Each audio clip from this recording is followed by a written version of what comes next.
Hi, Bob the Canadian here. Welcome to this English lesson where I'm going to continue to help you learn to talk about your daily routine. This is actually part 2 of a 2-part series. If you didn't watch part 1, you should click the link that is right up there and watch that one first. In the first part of this series, I took you from the moment I woke up in the morning until the moment my work day was done. And along the way, I helped you learn some English words and phrases that you could use to talk about your day. In this video, in part 2, we'll look at the time from when I am done my work day until the moment I go to sleep. So once again, I'm going to invite you to come along with me for part of my day so that I can help you learn to talk about your daily routine in English.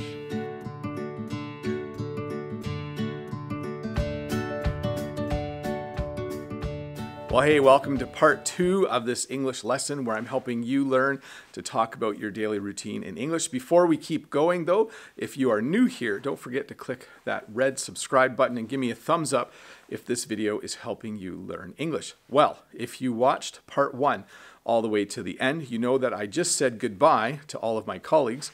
Goodbye, everyone. Bye, Bob. Bye, Bob. Have a good night. Bye, Bob. And my work day is done.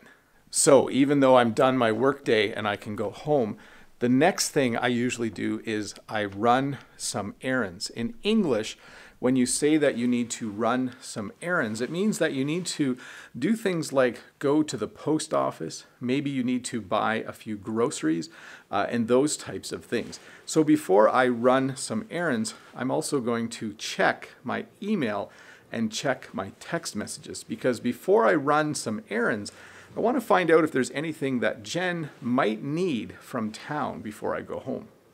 So Jen just texted me back and said that we need some more bananas, but other than that, there's nothing else she can think of that I would need to get in town. So I'm going to run 2 errands. I'm going to go and check my mail at the post office, and then I'm going to go to the grocery store and get some bananas. So I'm at the post office and I'm just about to go in to check my mail, but I just wanted to mention once again that if you ever want to send me a postcard, my address is in the description below. Many of you have sent me postcards over the last 1.5 years, and I just want to say thank you to all of the people who have sent me postcards. It is very, very nice of you, and I love reading them. So my post office box is down here on the bottom. It's number 419 or 419. Usually there's a few pieces of mail for me. Let's open it and see what we have here. Looks like a postcard and a letter. So the postcard is from Victor, who is from Ukraine. And Victor says, "Hello, Bob the Canadian, greetings from Ukraine. Thank you for uploading excellent videos." Thank you so much, Victor, for the postcard. Look at these beautiful stamps. The envelope actually contains a card from Sirirak from Thailand. And the card says, "Happy New Year 2020. Hello, Bob the Canadian. I'm Sirirak from Thailand. I like learning English with your videos. Thank you for teaching me." You are welcome. And thanks, Victor, and thanks, Sirirak, for sending me some mail. I love it. So when I pick out bananas, when I choose bananas, those 2 verbs mean the same thing. I like to pick out bananas that are yellow and ready to eat right now. And I like to pick out bananas that are a little bit green that I can eat later this week when they are ripe. By the way, if you're from a country that grows bananas, thank you for the bananas. These bananas are from Ecuador.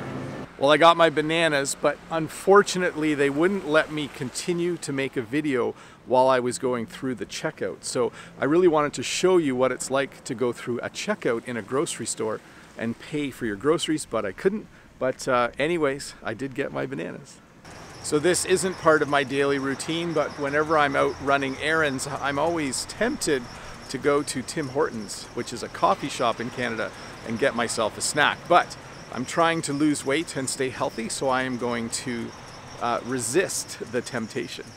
So I have finished my workday. I have finished running errands. The next thing I normally do in my daily routine is I go home. It is my favorite part of the day. So in English, you just heard me say, the next thing I do is I go home. I could also say, the next thing I do in my day is I head home. I go home and I head home are both very common phrases in English, and they mean exactly the same thing. So let's get going. The next thing I do every day when I get home from work is I say hi to my wife, Jen. Hi, Jen. Hi, Bob. And I say hi to my kids. Hi, kids. Hi, Dad. Hi, Dad. See, I really do have 5 kids. After that, I usually go for a walk. I try to go for a walk every day. This is something that I do for exercise. Some people go for a run, but I like to go for a walk. But the weather outside isn't great, and these are not the clothes I normally wear when I go for a walk. So I think I need to get changed, or I need to change my clothes. Those are 2 ways to say that you need to put on different clothes. So I think I need to get changed. Let's do this really quickly. There, that's better. Now I'm ready to go for a walk.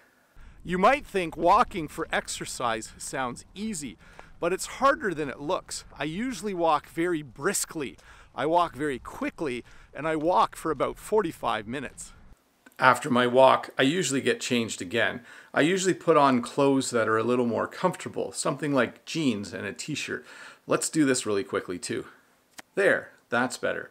After I get changed, I usually go back outside to make a short 1-minute English lesson for my other YouTube channel. If you haven't checked it out yet, I'll put a little link up there that you can click on. I think you'll like that channel as well. I do short 1-minute English lessons every Monday through Friday, 5 new lessons a week. It's really cool. The next thing I do in my day is I make dinner or I make supper. We have 2 words for the evening meal in English, supper and dinner. We also have 2 ways to say it. I can say I make dinner. I can also say I cook dinner. Tonight's meal is actually going to be spaghetti with meat sauce. So I am going to fry some hamburger. I'm going to then mix it with this tomato sauce and these tomatoes, and I'm going to cook that up. I'm also going to boil some noodles. And so that the meal is healthy and has some vegetables, we're going to have some cucumber, and I'm also going to boil some green beans. Jen and I usually take turns cooking. Sometimes Jen makes the evening meal, and sometimes I make the evening meal. But generally, we cook a lot of food because there's a lot of people to feed. So everything's cooking nicely. In the back frying pan here, I fried the hamburger, and then I mixed it with the tomato sauce, and it's bubbling nicely right now. The beans back here are just about to boil, and I'm going to throw the noodles into this boiling water. I should be eating soon. So after I cook supper, after I make supper, I eat supper. Whenever I eat supper, I try to make sure that half of my plate is filled with vegetables so that it is a healthy supper. I do want to apologize though. If you're watching this video from Italy, I know I'm eating spaghetti that I made with sauce out of a jar and out of a can. Sorry about that. I'm just not as good a cook as I should be. After I eat, I will wash the dishes. I will also dry the dishes. And in English, when we talk about washing dishes and drying dishes, we actually sometimes say do the dishes. So if I'm washing and drying, I can also say after I eat, I do the dishes. As soon as the dishes are done, I spend a little bit of time cleaning the house or cleaning up the house or tidying up the house. They all mean the same thing in English. Because there are 7 people that live here, Jen, myself, and our 5 kids, the house gets messy pretty quickly, but it also gets clean really quickly because everyone has to help clean the house. So after supper, I will probably sit on the couch for a little bit just to relax and unwind. I might turn on the television and watch the news. I might just read a book for a little while, or I might grab my laptop and just watch a few YouTube videos or maybe something on Netflix. As I'm sitting on the couch relaxing, my kids usually go to bed one by one. They're too old now for me to tuck them in, and I don't put my kids to bed. When you have really little kids, you usually put your kids to bed and you tuck them in. But my kids are old enough now that they can put themselves to bed. So usually one by one, they come and say goodnight, and I say goodnight, and off they go to bed.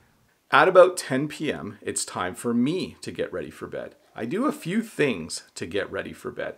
I usually brush my teeth. I use the bathroom. You're still not invited in, by the way. And then I put on my pajamas and I get into bed.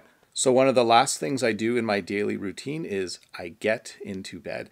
After I get into bed, there's just two things left to do. I need to set my alarm clock so that I don't sleep in tomorrow, because I need to do this daily routine all over again.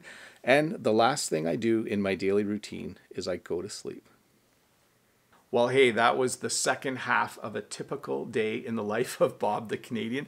Thank you so much for watching this video. I hope that as we went through the second half of one of my typical days, you were able to learn some new English words and phrases that will help you talk about your daily routine in English as well. Anyways, Bob the Canadian here. You are learning English with me. If you did enjoy this video, please give me a thumbs up. If you are new here, don't forget to click that red subscribe button over there. And if you have the time, why don't you stick around and watch another video while you're here.